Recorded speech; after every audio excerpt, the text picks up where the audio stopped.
Good morning. Good morning. Welcome.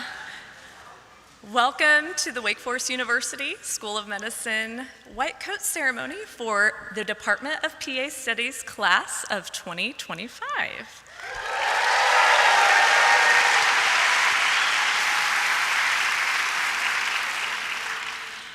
My name is Toni Jackson, and I have had the honor to serve as the Director of Didactic Education for this cohort of students today.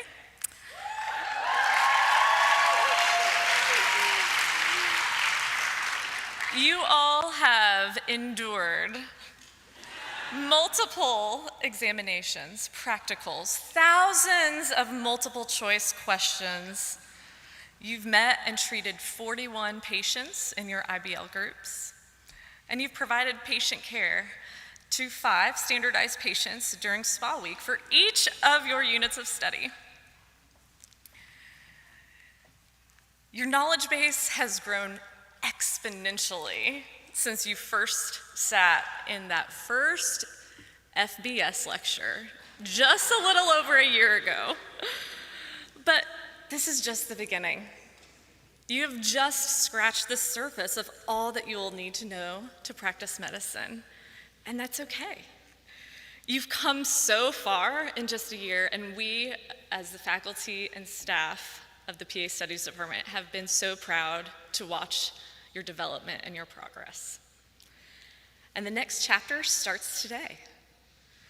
As you receive your white coat, you'll be able to think about how far you've come, but also think about the next time you don your white coat, you'll be treating your first patient on your first clinical rotation.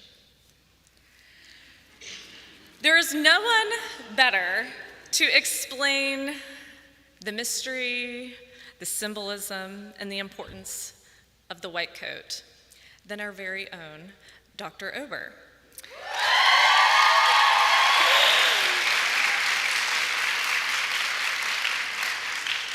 Dr. Ober has been a physician for over 50 years.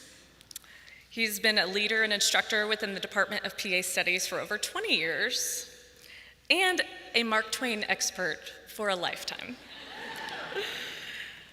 Please welcome to the stage for our keynote address, Dr. Patrick Ober.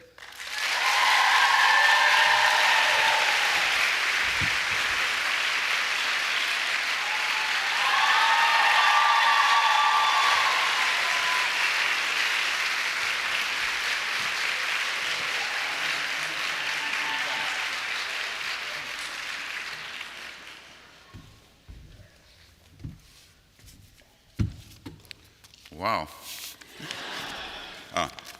Welcome, everyone.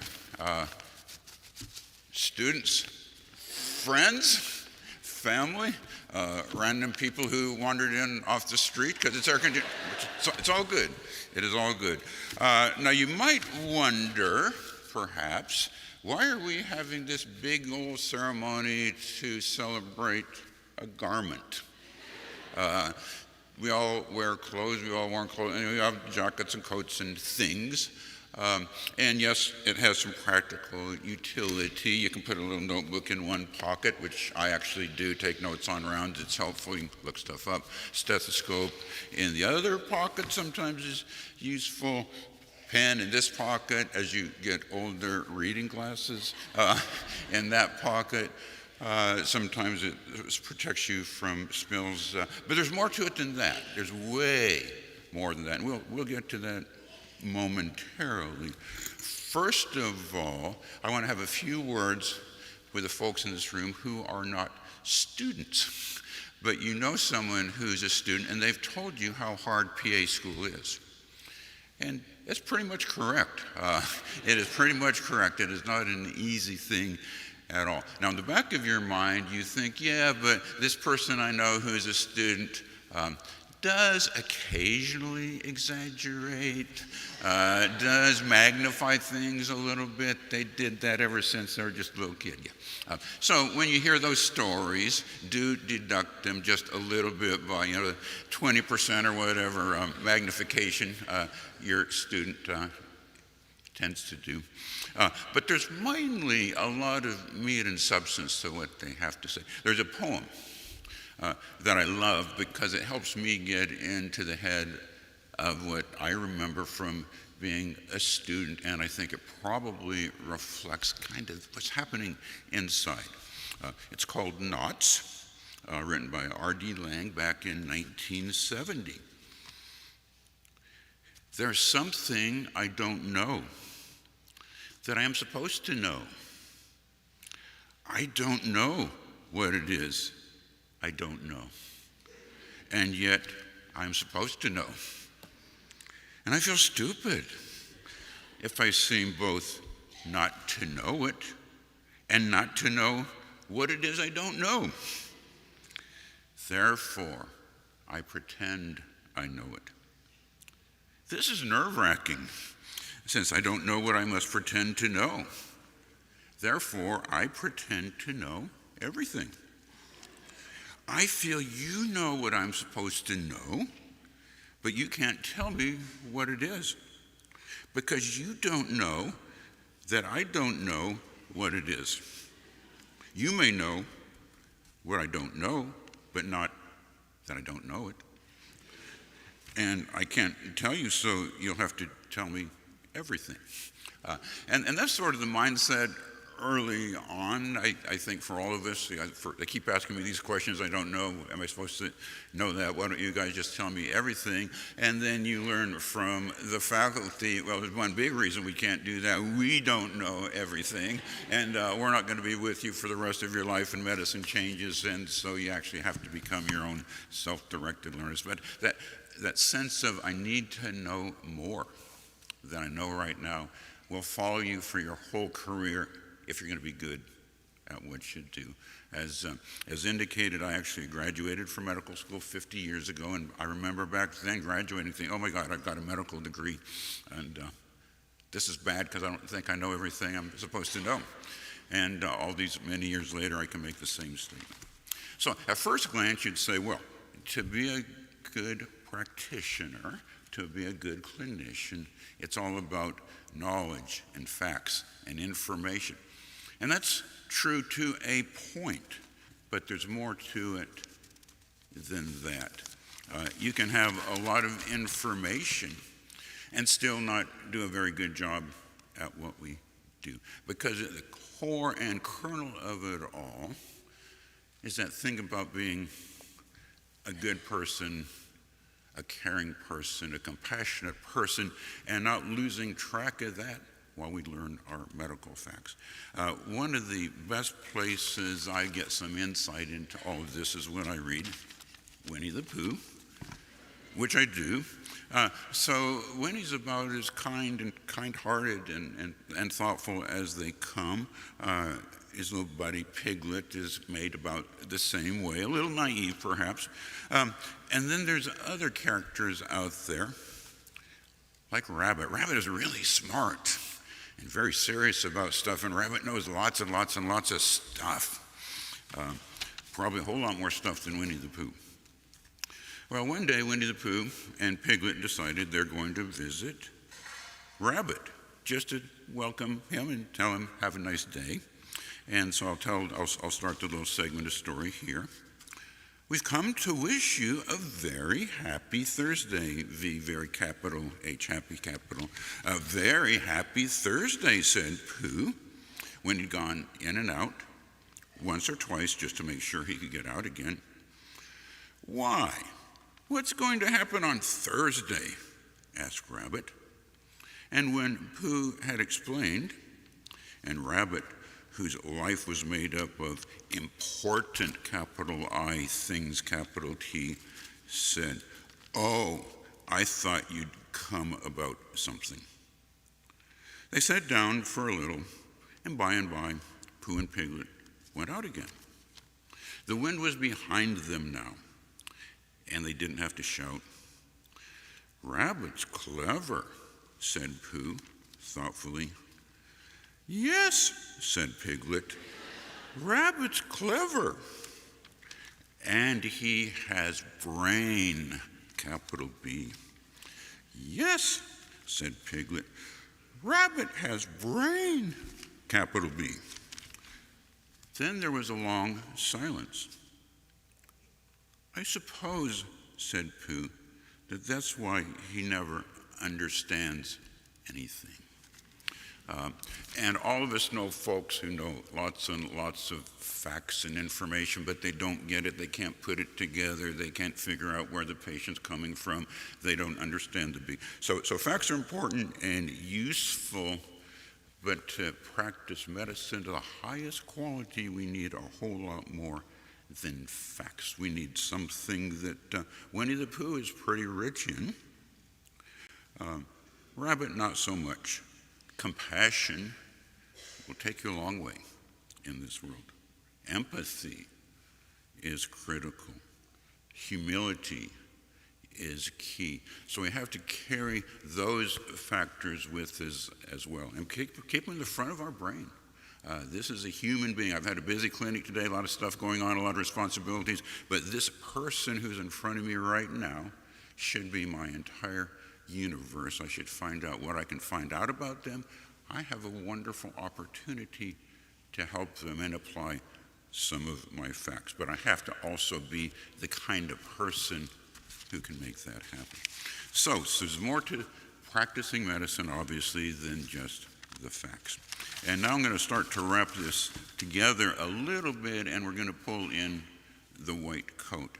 And one of my favorite pieces that's been written about white coat things is entitled Empty Pockets, and it was written actually in 2003 by an internal medicine resident.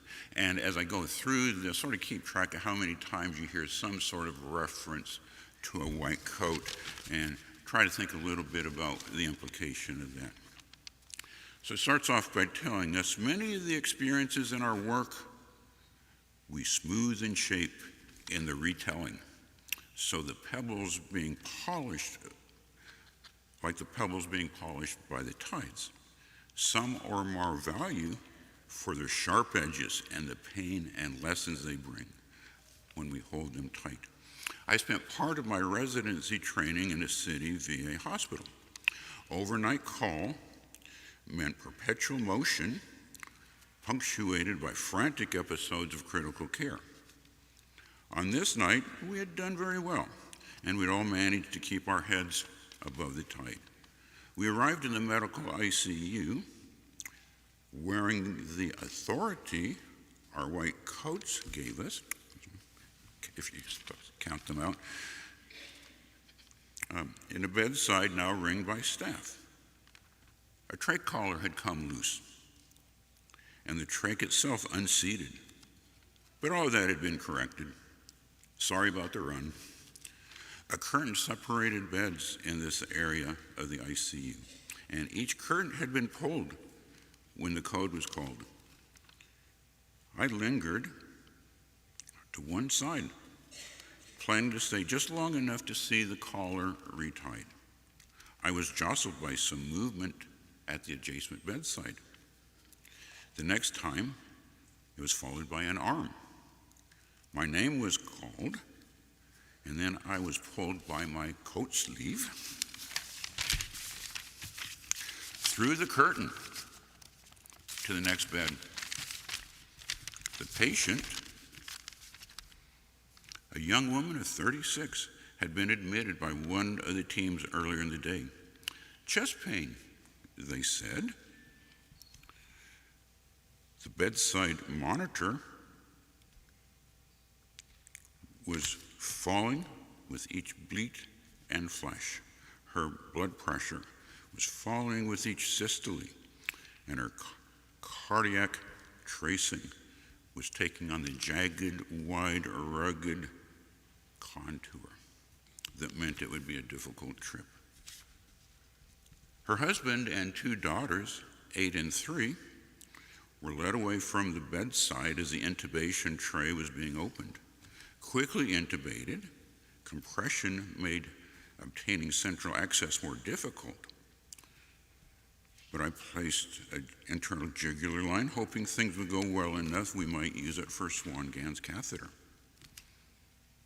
Compressions, fluid,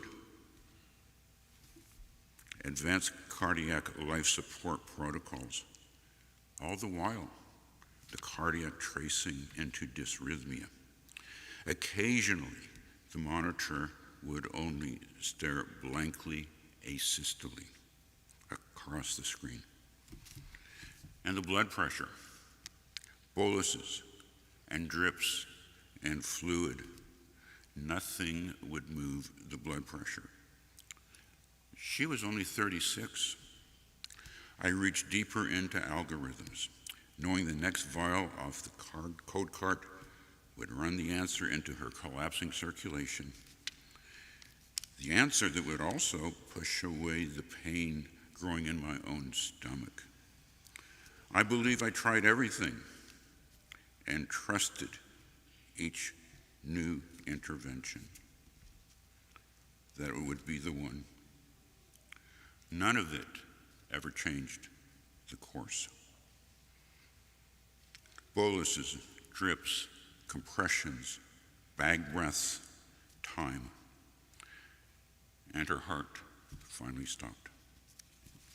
She was only 36. I silently asked her why.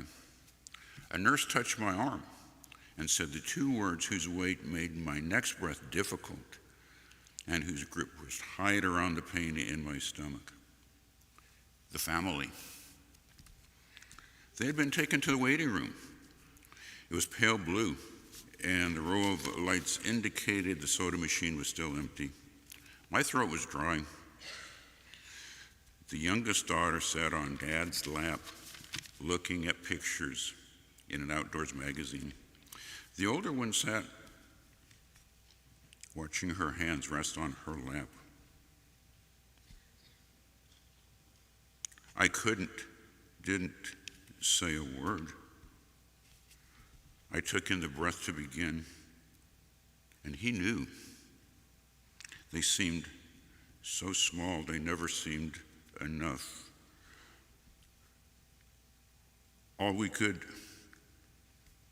The words were tiny like a string of toy boats against a stormy sea.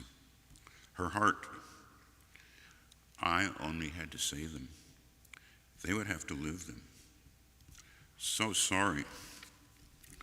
He turned back toward his daughters, a single father, and then they lifted their eyes to his. As he drew the breath to begin, his eldest daughter knew. Suddenly, all alone, she stood and ran toward us, standing in the doorway. Dad bent down toward her, but she got past him to me. Tears, an unbroken line down her face. She took hold of my coat pocket. She said words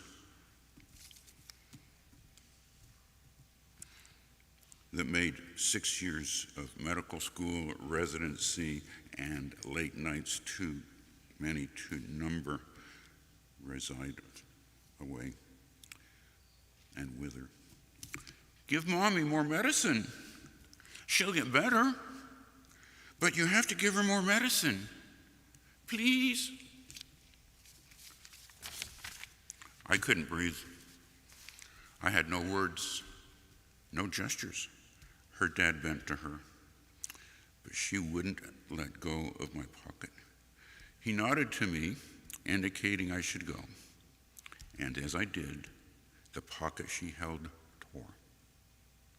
I drove home, tears making the road focus and unfocus, replaying it all to find the why or how. Ruptured ventricular wall? Aneurysm? Pulmonary embolus? I stopped when I realized it didn't matter. I went home to my wife, then 33 years old. I took off my coat as she stood silently watching and put it in the trash. I needed some time to explain. All I could say was, that one doesn't work anymore. I love this story because it's gripping. It sort of encompasses the most important things we do, that amazing balance. I need to know some facts. I need to know the algorithms. I need to interact with family. I need to do the right thing. I need to second guess myself sometimes. But if you notice, it was the authority of the white coat got the folks into the ICU, and it was the authority of the white coat that had the nurses call over to check this, and we got the white coat is such a central part of this, and it's a symbolic thing, but it's also significant to indicate who we are as healthcare providers.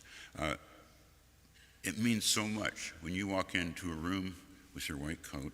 You are given all sorts of respect, all sorts of trust, and all sorts of honor just because it's there. Let me tell you a secret. You don't deserve any of that. I got a white coat. I get the same respect.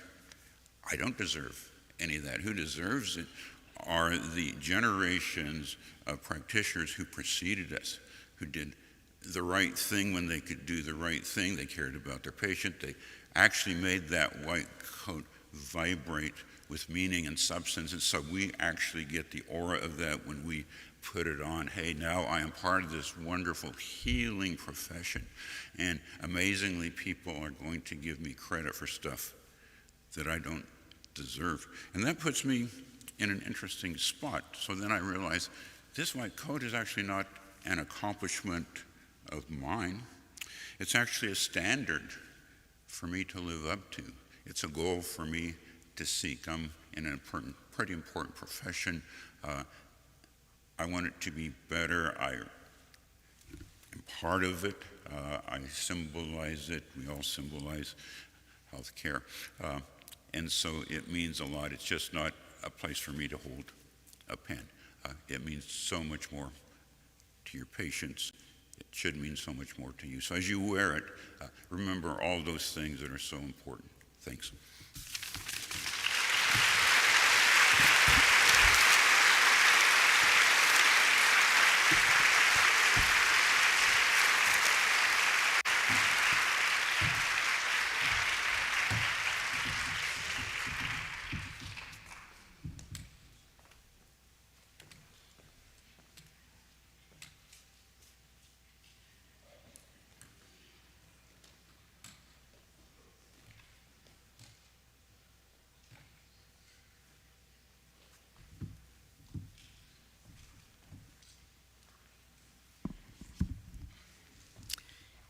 It's always hard to follow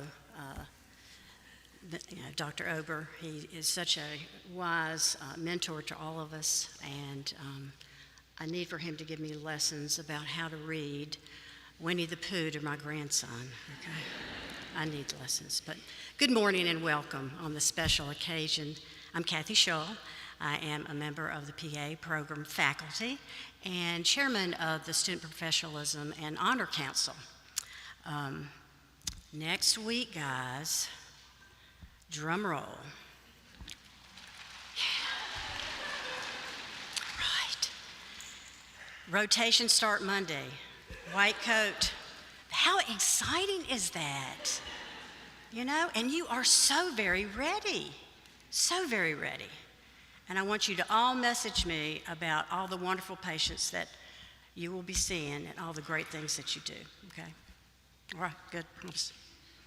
So it's my pleasure to share with you the important principles of the Honor Code and administer the Honor Oath to the class of 2025.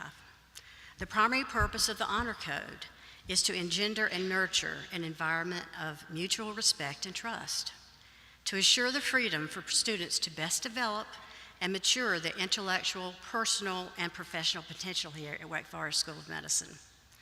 The fundamental commitment to this Honor Code by our community here at the PA program and medical school involving students, faculty, and support teams provides an atmosphere of academic and clinical honesty, as well as social responsibility. In developing this collegial atmosphere, we pledge to trust each other and be willing to accept responsibility for our own actions.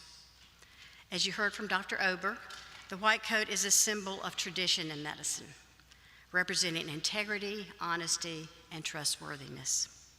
I know you all will wear it proudly and will commit to upholding the principles as students and as future graduates of Wake, PA.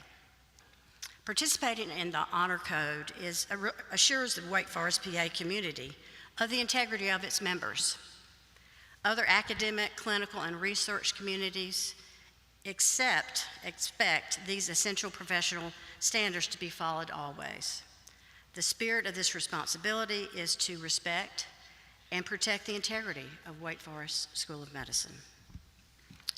Please see your program to read or follow along as the class of 2025 recites this honor pledge. So, class of 2025, please stand and read with me the PA Honor Oath.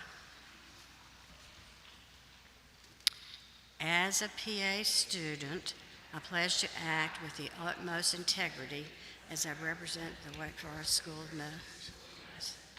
I understand that I am called to the high standards of honor and professional conduct.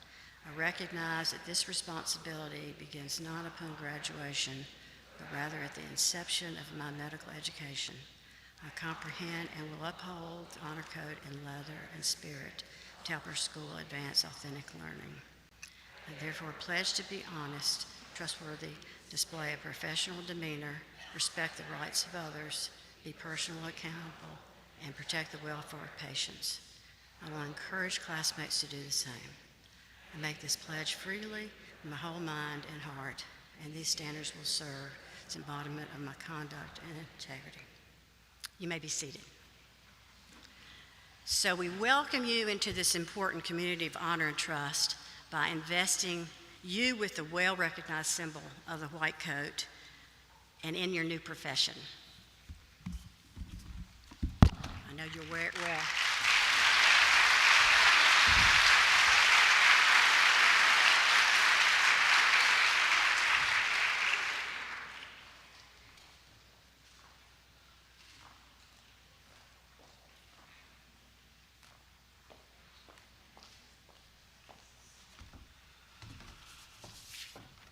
Good morning, everyone.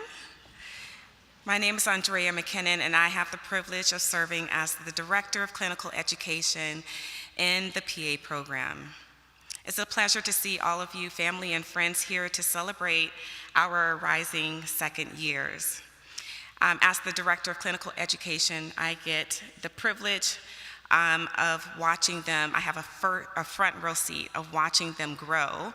And as you all have heard from Dr. Ober, clinical year is when they actually learn how to practice medicine and actually how to take care of patients. So please share in the celebrations as I call each one of their names.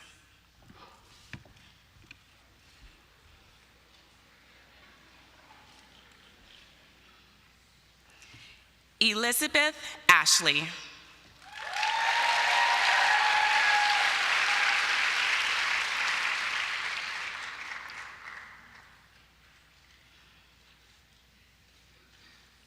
Lorenzo Bayuga.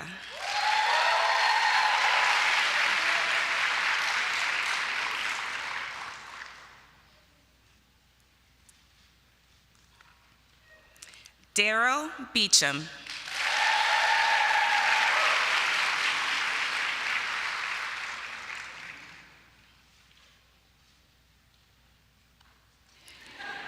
Blake David Bloomfield.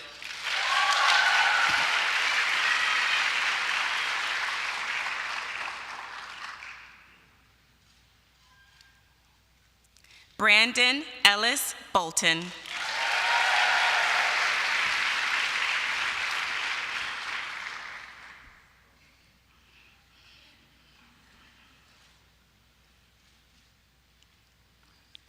Addison Grace Butler.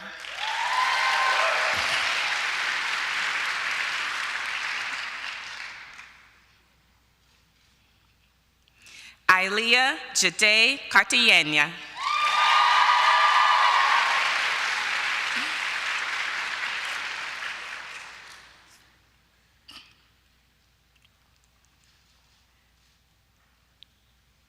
Andy Chen.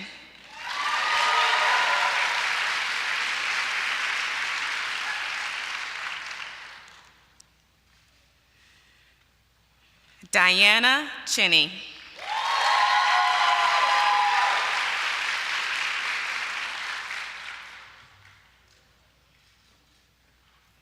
Paulina Shirkes.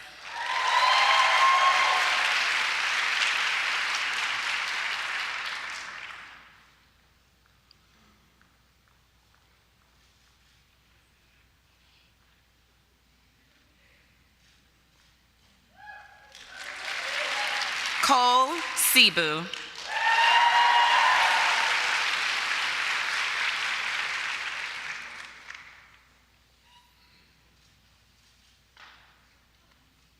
Kayla Nicole Clark.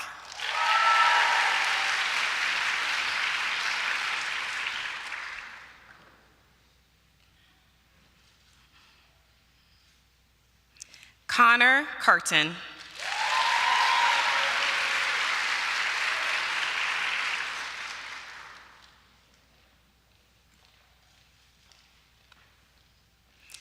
Jillian Marie Danielson.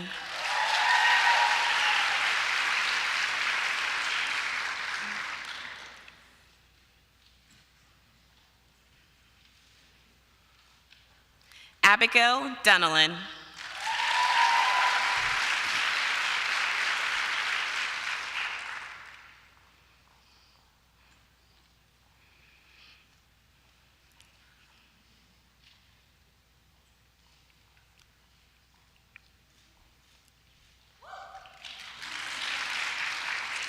Gabby DeFore.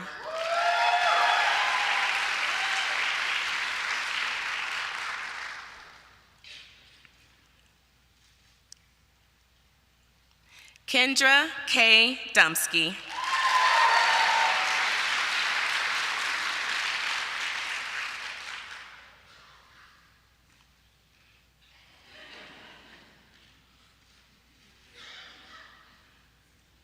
Jasmine Rose Issa.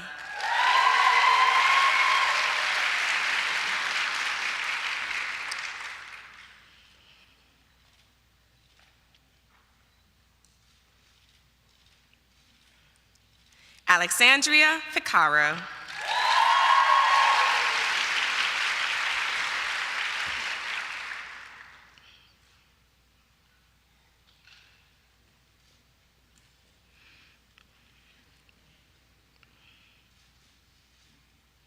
English Flaherty.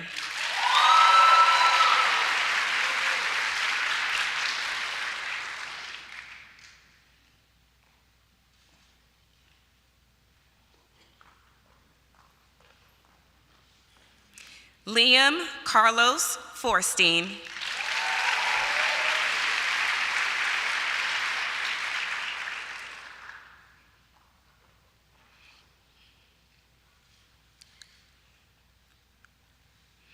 Maggie Carolina Gebauer.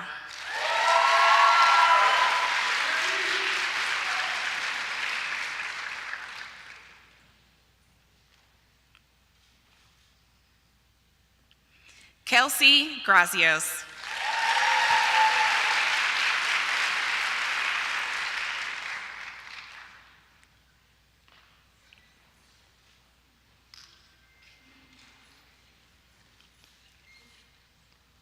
Shachi Hegde.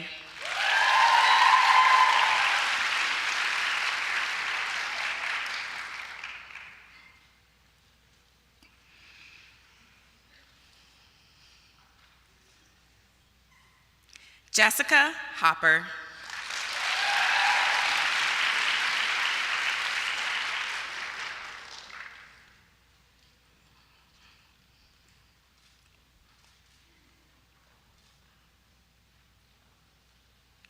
Erin Elizabeth Howard.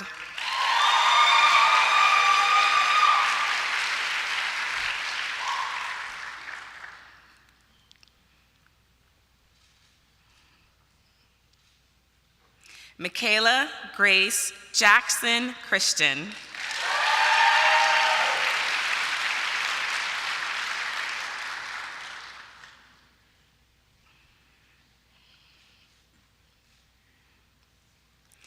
Caitlin Samantha Jenkins.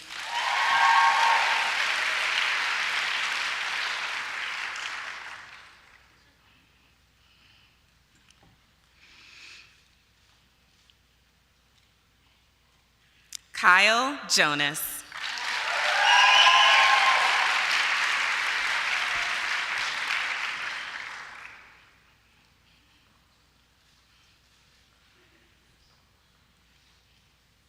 Isabella Kahlo.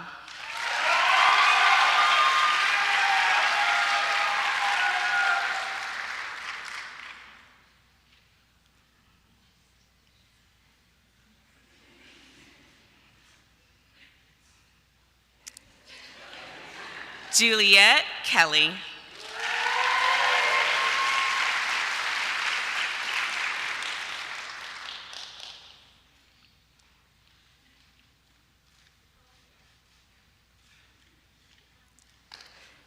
Miriam Carbut.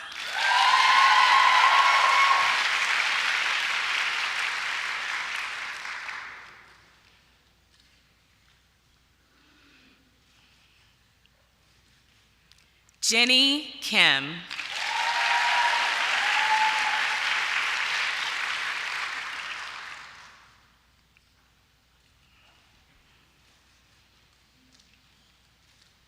Elizabeth Kitzlar.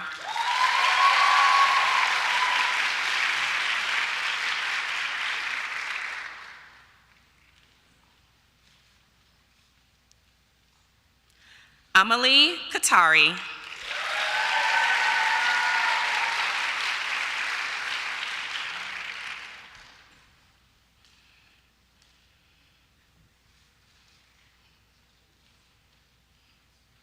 Jennifer Michelle Labrano.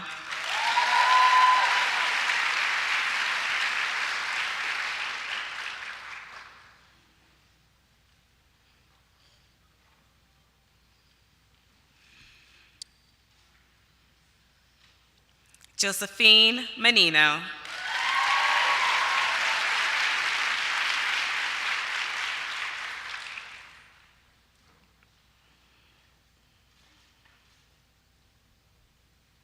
Madison Massey.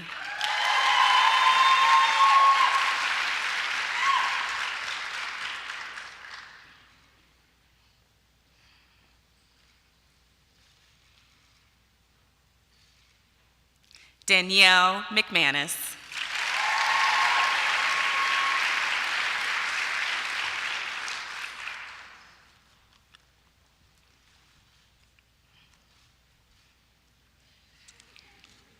Catherine Miller.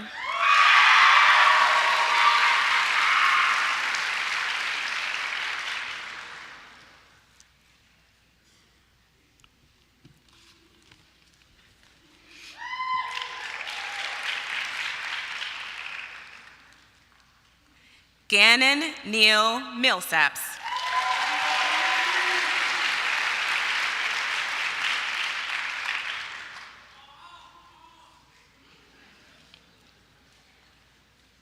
Rachel Mormon.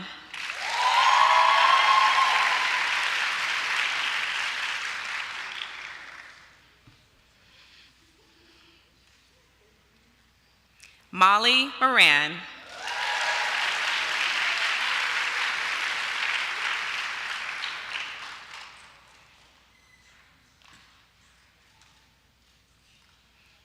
Erin Nicole Morgan.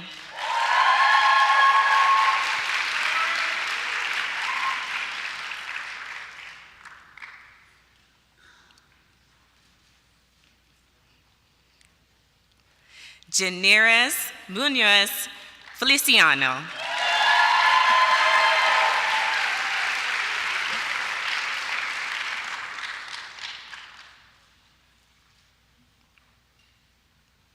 Abigail Murphy.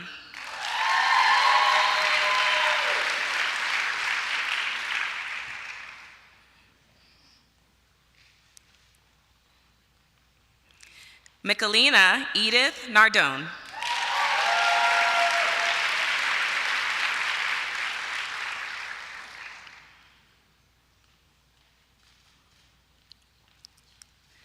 Kirsten Bolsinger Ornelas.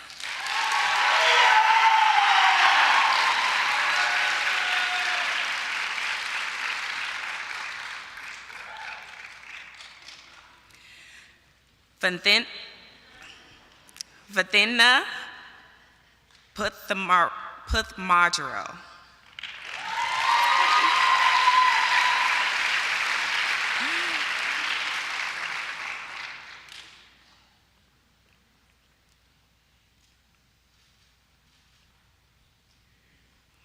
Aaron Palmer.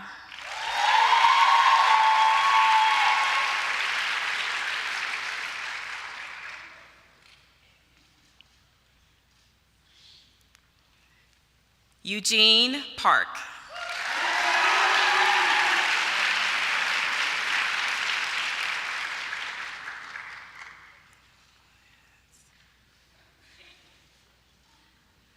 Olivia Peleas.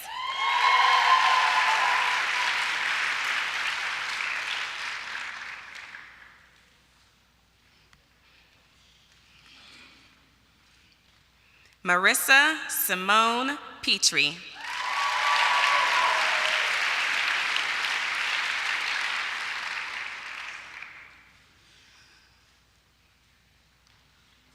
Thea Flum.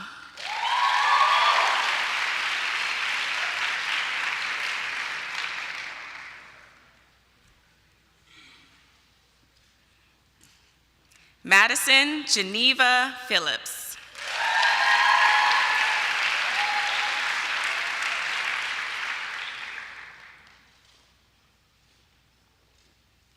Charlotte Plain.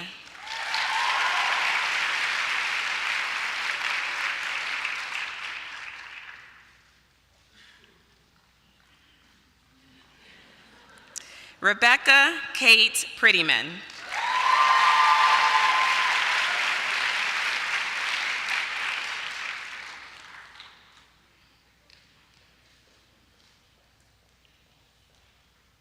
Lauren Raish.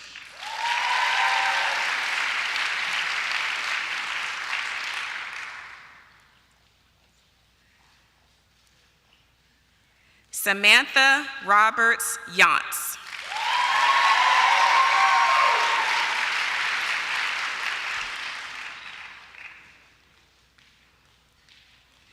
Cameron Sheffield.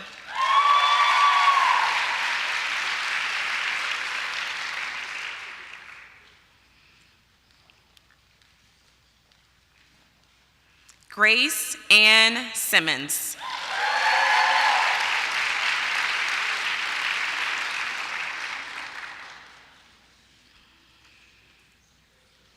Emily Simonson.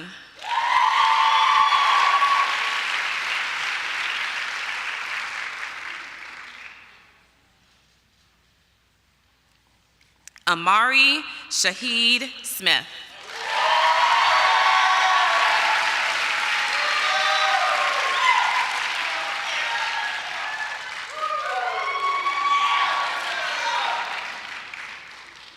Parker Smith.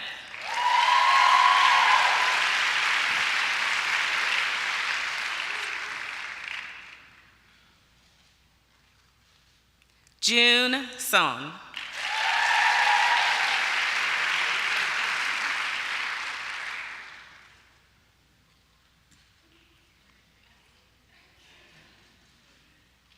Sarah Elizabeth Stem.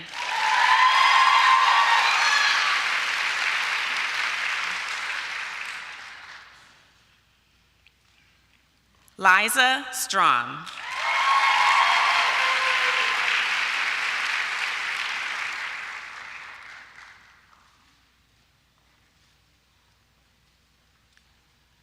Justin Andrew Suarez.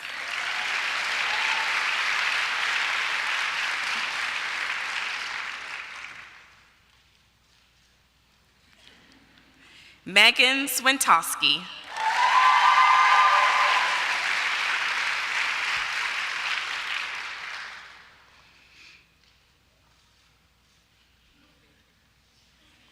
Antoine Trent.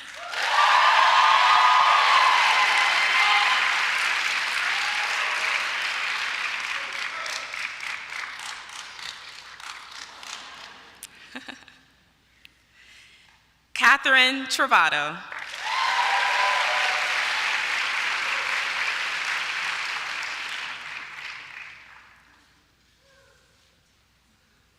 Sharanya Ucho.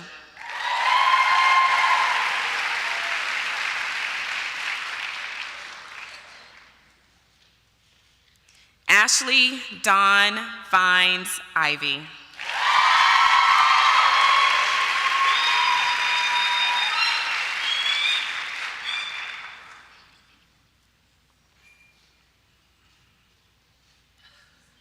Samantha Denise White.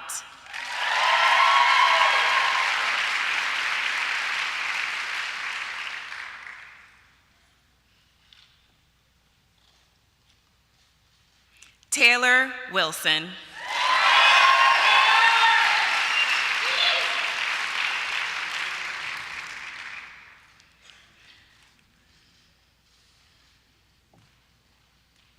Caroline Kamen Womack.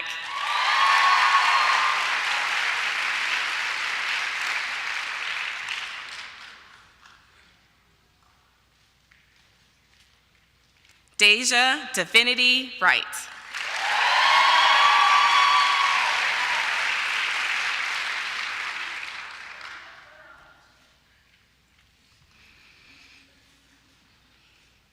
Chelsea Wilder.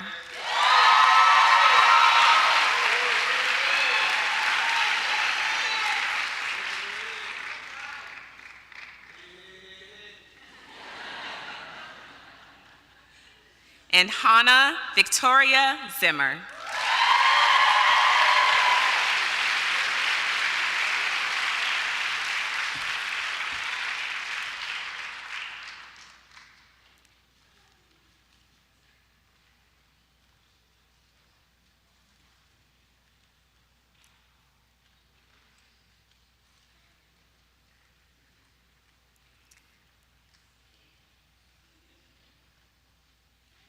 Please give our students one more round of applause as we welcome them to the clinical year.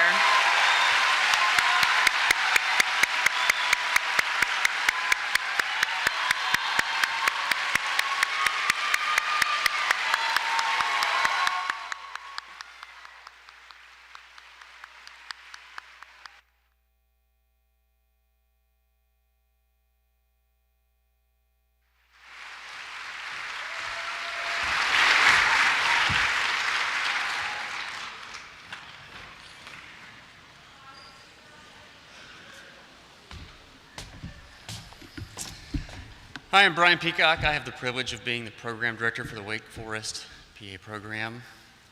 Congratulations. Welcome to your clinical rotations. Today is another milestone in your journey to being a medical provider. Reflect back a year ago this time, studying for Unit 1 exams. But think of all that you have learned, all that you've accomplished, all that you've gone through, all the QR codes. But you made it, you've done it. You have earned the right to wear your white coat and help determine what it means for the next generation. You can set the bar. It's time. It's time to get out on the wards and see your patients. You're ready. You're ready for this. Are you going to know the answer to all the questions? No. You're not supposed to. Your preceptors have been in clinical practice for many years and bring lots of clinical knowledge to the space. They're going to ask you questions you're not supposed to know the answer to, and that's okay. Don't be afraid of that. Embrace that. That's what you want. It's a good time to reflect back on your why and what you wrote in your applications and what you wanted to do. You chose Wake Forest because you wanted to be a leader. You wanted to make that impact. Now it's time to start that chapter of your story. So put on your white coats, go out there and show your patients, your preceptors, your clinics, and your community what the Wake Forest class of 2025 can do. We are so proud of all of you. So one final congratulations to them, and then you guys get to walk out first, and there'll be a picture for you outside, okay?